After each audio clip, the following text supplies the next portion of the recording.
I desensitized myself to it. I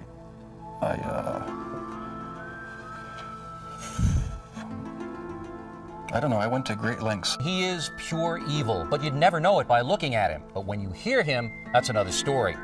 His killing field was Milwaukee, and he got away with murder for more than a decade. But how could any of this happen? For the first time ever, Nancy Glass is here, inside the world of Jeffrey Dahmer.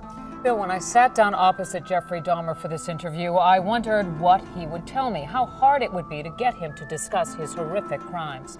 What I found was that he was very forthcoming. He volunteered details that may be difficult to hear. I began by asking what he wanted from the men he picked up.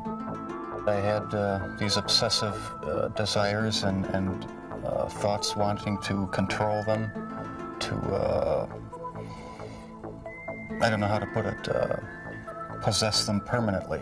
And that's why you killed them? Right.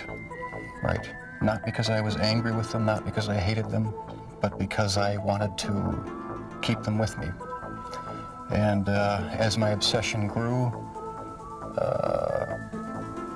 I was saving body parts such as skulls and skeletons. Jeffrey Dahmer is recalling his monstrous past. Almost 2 years ago, in this little apartment in Milwaukee, police discovered the grisly remnants of one of the most horrible crime sprees in American history. Jeffrey Dahmer, an unassuming chocolate factory worker, would eventually confess that he had seduced, murdered, and dismembered 17 young men. He even ate some of his victims' body parts.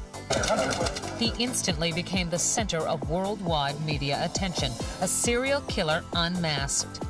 It was only until after I had committed these crimes and I was in prison that Christians came to me and reached out to me that I gave my life to Christ. But if only people had reached out to me beforehand, none of this would have happened.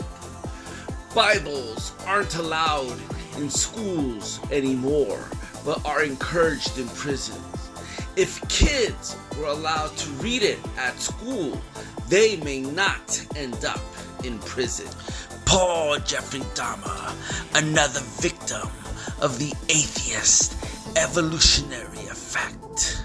Maybe he identified with a black widow.